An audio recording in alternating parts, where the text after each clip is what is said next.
Dear students, welcome to our YouTube channel Vidya for Success.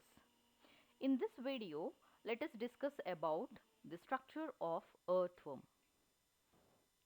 As children, in our last video, we have discussed about the morphology of earthworm. That means we have studied about the external feature of earthworm.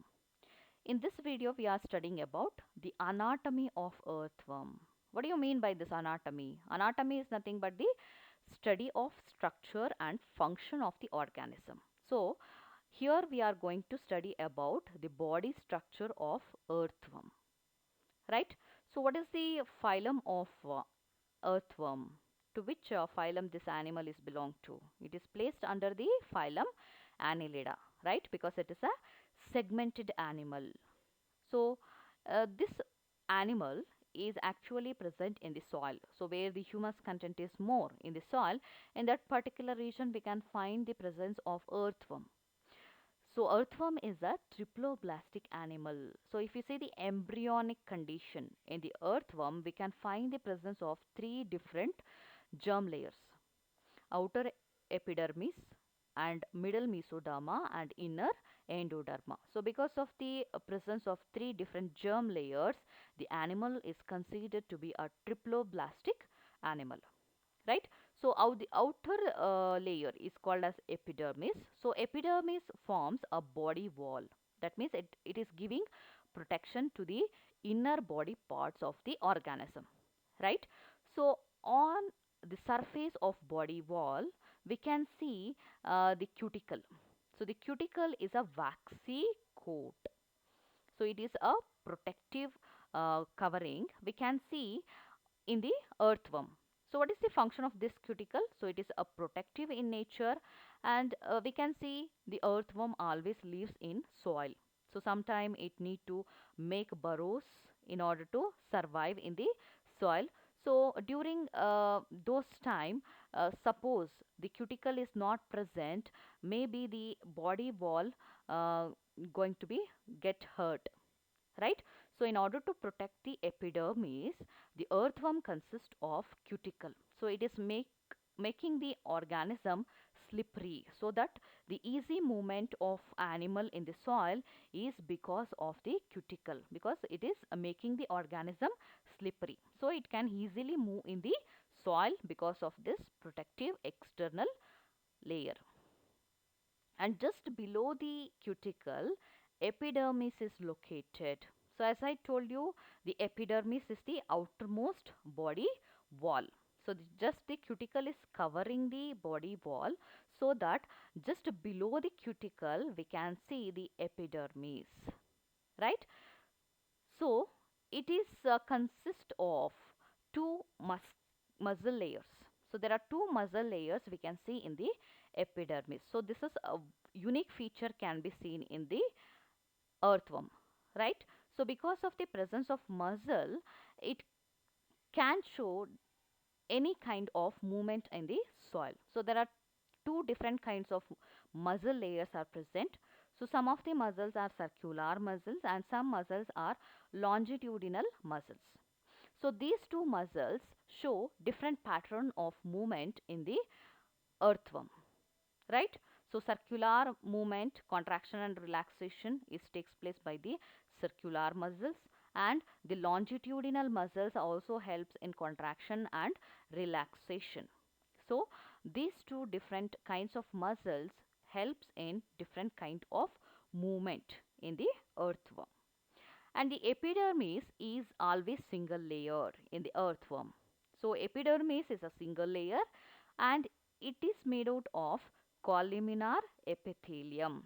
So, the kind of epithelium forming the epidermis in earthworm is columnar epithelium, right? So, the columnar epithelium is forming the epidermis, then which contain secretory glands. So, as we already come to know, earthworm is a little slippery in nature. That means some fluids are secreted to the outer region of the body. So, those fluid secreted by a gland called as secretory gland. So, these glands are present in the epidermis, right? So because of the secretion of some fluid by the secretory gland, it makes the organism slippery, so that it can move in the soil very easily. That means the flow of the earthworm in the soil is taking place very easily because of the secretion, some fluid secretion. So that fluid is secreted by which gland? Secretory gland. So the secretory gland is present in the epidermis, right? Yes, let us move to the digestive system of earthworm. Yes, this is the digestive system of earthworm. So the digestive system is also called as alimentary canal of earthworm, right? So why it is called as alimentary canal? So because of the characteristic structure. So it is actually a tube-like structure, right? So because of this, it is called as alimentary canal. Clear? So the alimentary canal of earthworm consists of different organ. So we can notice the different part in the diagram. So the first organ, first part of the alimentary canal is mouth. Then it is connected with the buccal cavity. Then pharynx, esophagus. So esophagus followed by gizzard. Next to that stomach. Next to that intestine and intestinal cecum, typhlozoal, and last part is anus. So these are the different organs what we can see in the alimentary canal of earthworm, right? So each of these organs, they are connected with each other to form a complete digestive system in the earthworm, right? So some of the terminologies we are already aware of, because these terminologies we are using in the human digestive system also. Say for example, mouth, pharynx, esophagus, stomach, intestine. So these are the common terminologies, right? We are using in the digestive system of human also. But some new terminologies we are studying in the earthworm digestive system, that is gizzard, right? Then intestinal cecum, typhlozoal. So these are the new parts, new terminologies we are studying in the alimentary canal of earthworm. So let us start our study from the first part of the alimentary canal, right? So the alimentary canal is a straight tube and it runs between first to last segment of the body. So earthworm is a segmented animal, right? So it consists of nearly 100 to 150 number of segments. So alimentary canal is a straight tube. It runs between first segment to till the last segment of the body, right? So the alimentary canal starts from the first segment and it ends with the last segment. So it is a straight tubular structure. It is running in the organism from first segment to till the last segment of the body, so that we can see the two openings to the digestive system. So the one is mouth and another one is anus. Mouth is located in one end, at one end of the animal, and anus is located at the another end of the animal.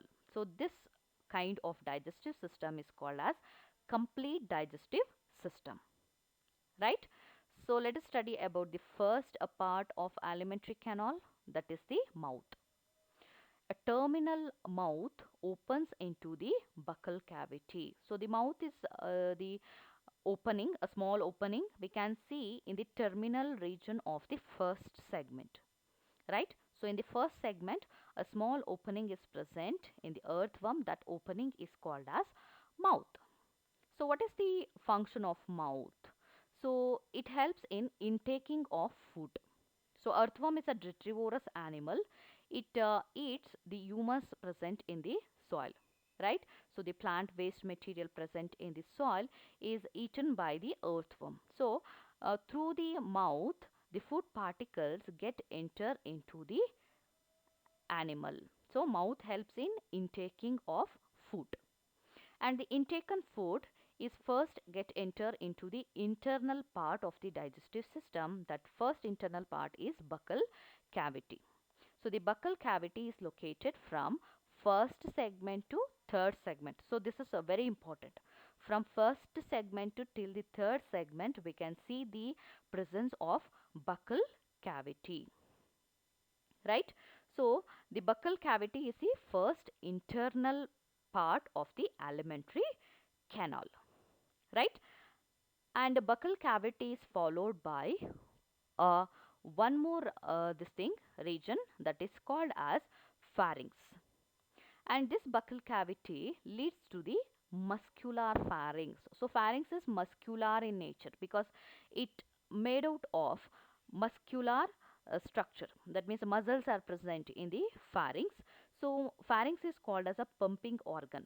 That means a contraction and relaxation takes place in the pharynx to cause the movement of food particle to the inner part of the digestive system. So when the contraction and relaxation takes place in the pharynx, the food easily move to the further part of the digestive system, right? So this is very important. So pharynx is a muscular organ present in the digestive system, right? So this muscular pharynx helps in the movement of food particle to the further organ of digestive system, and also it consists of pharyngeal glands. So some of the glands are present in the pharynx, so those glands are called as pharyngeal glands. So these pharyngeal glands secretes mucus, so it makes the food slippery. That means it easily flow from the pharynx region to the further part of the digestive system, right? So the what is the location of pharynx in the alimentary canal? It is located from third segment to fifth segment, right? So the buccal cavity ends with the third segment. So the pharynx starts from third segment to till the fifth segment, right?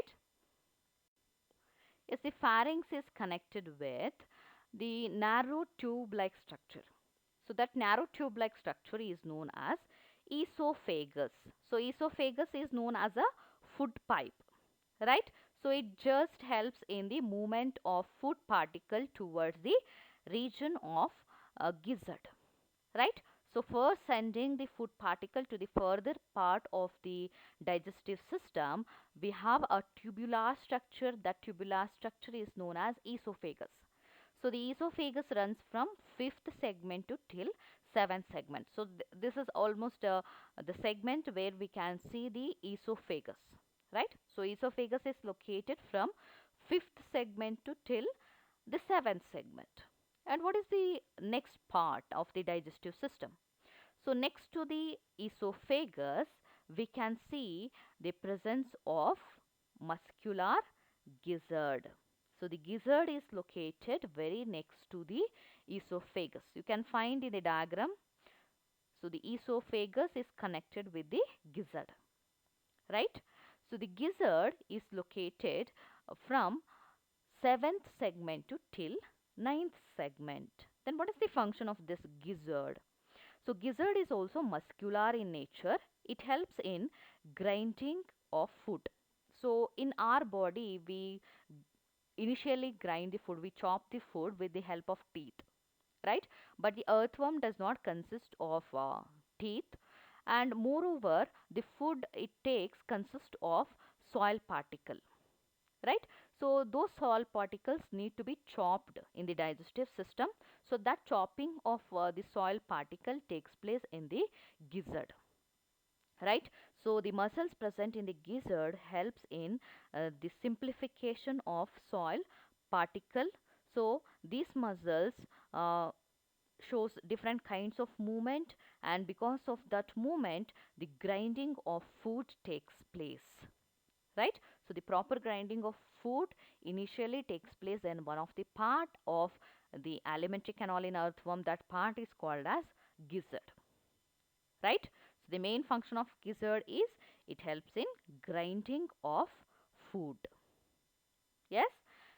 Yes, very next to the gizzard, there is a one more organ can be found here. That organ is called as stomach. Clear? So we have already come to know that gizzard helps in grinding of soil particles and decaying leaves. So after those processes, the partially simplified food particle sent to the stomach. So stomach extends from ninth segment to till 14th segment. So we can find very next to the gizzard in the diagram, the stomach is located. So stomach extends from 9th segment to till 14th segment. So children, when you are learning about the alimentary canal, you have to practice from which segment to which segment, which part of the alimentary canal is located, right? Stomach extends from 9th segment to 14th segment. What is the function of stomach? So stomach consists of calciferous glands. So there are some glands are present in the stomach. Those glands are named as calciferous glands. So these glands neutralizes the humic acid present in the food. So the humus content, as I told, the food consists of lots of humus content. So humus consists of humic acid. So the food it takes is acidic in nature, right? So that acidic food is neutralizes by calciferous gland. So calciferous gland actually neutralizes the humic acid present in the food, so that the food is get neutralized by the calciferous gland present in the stomach. So this is the main function of stomach. So there are some glands can be seen in the stomach. They are named as calciferous glands.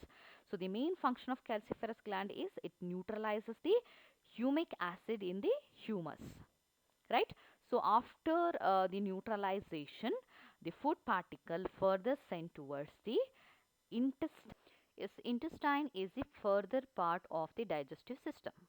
So very next to the stomach, we have one more part of the alimentary canal that is called as intestine. So intestine starts from 15th segment onwards and it continues till the last segment. So as I told, the stomach starts from 19th segment to till 14th segment, right?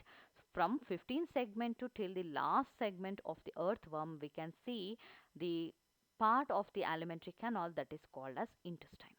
So intestine is a very important region of the alimentary canal because we have observed stomach does not helps in the maximum absorption of food, right?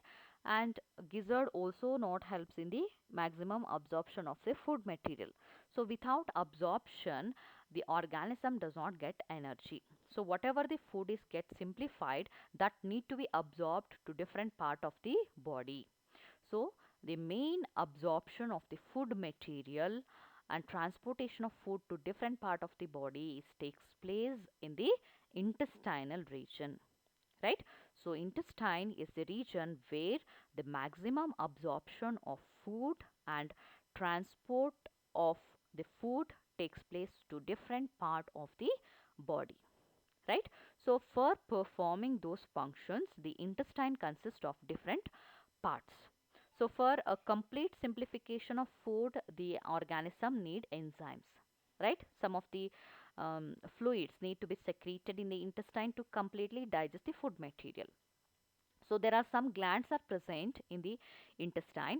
So those glands helps in the digestion, and it also consists of some parts for the maximum absorption of the digested food. So one such part we can see in the intestine is intestinal cecum. So there are pair of finger-like projections we can see in the intestine. So those finger-like projections can be seen on the 26th segment of the intestine. So those pair of projections are nothing but intestinal cecum. Understood? So these finger-like projections, they helps in the secretion of some fluid.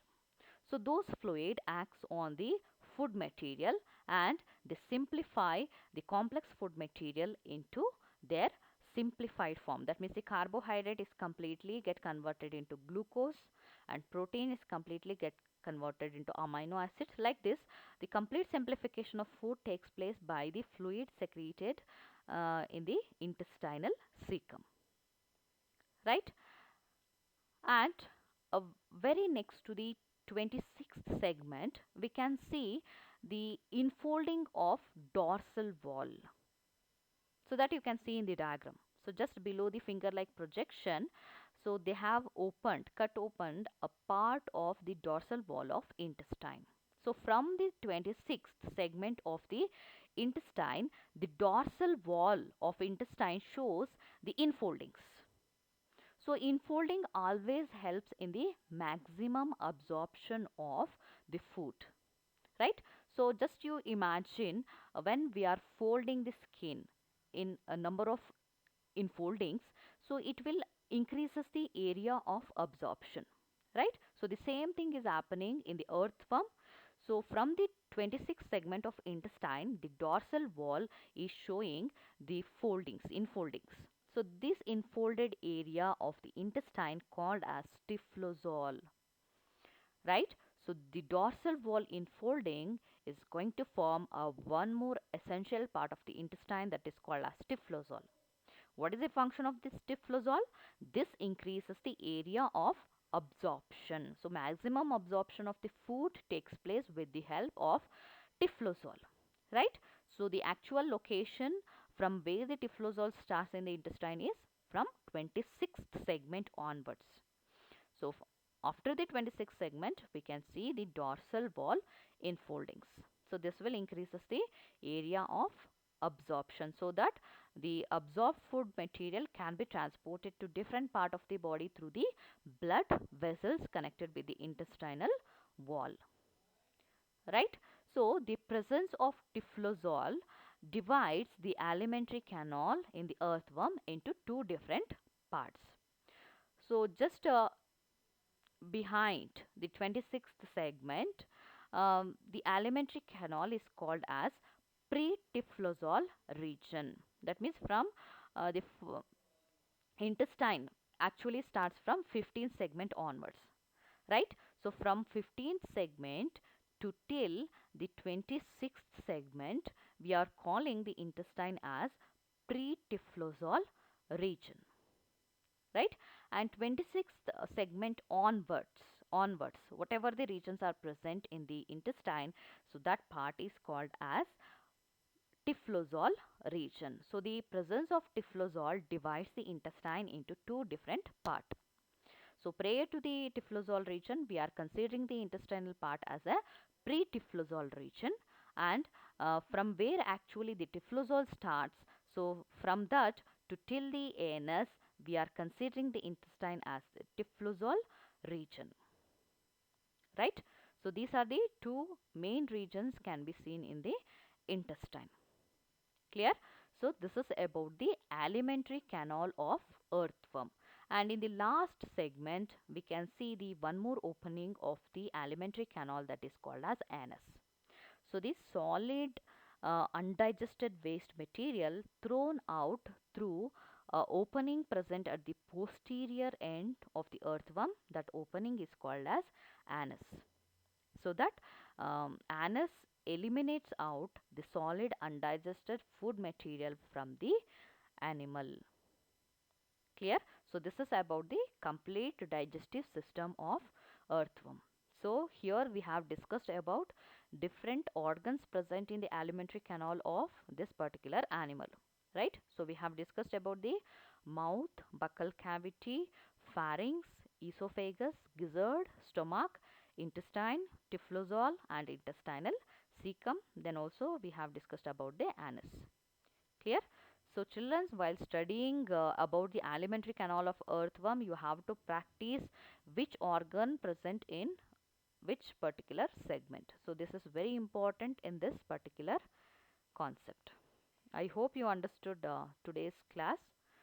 Please go through this video and practice the diagram and explanation. So diagram is very important. So you have to practice the diagram with labeling, right? Thank you.